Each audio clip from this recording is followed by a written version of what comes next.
power pole is a powered cable winch that helps a person using a manual wheelchair get up the ramp and into a lowered floor minivan.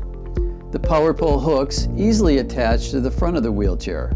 When you press the in button on the wireless remote, the cable and straps will pull the wheelchair up the ramp.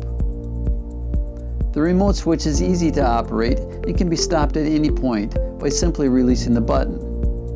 The clutch system in the power pole will keep constant tension on the straps, preventing the wheelchair from rolling backward down the ramp, even if the remote button is released.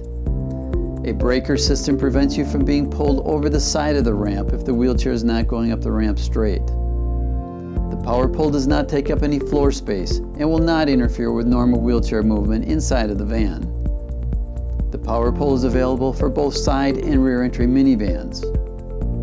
If you prefer a minivan but have difficulty getting up the ramp, the power pole may be another option for you. If you'd like more information on the power pole or any of our Rollx Vans products, please reach out to our sales professionals. We'd be more than happy to answer your questions.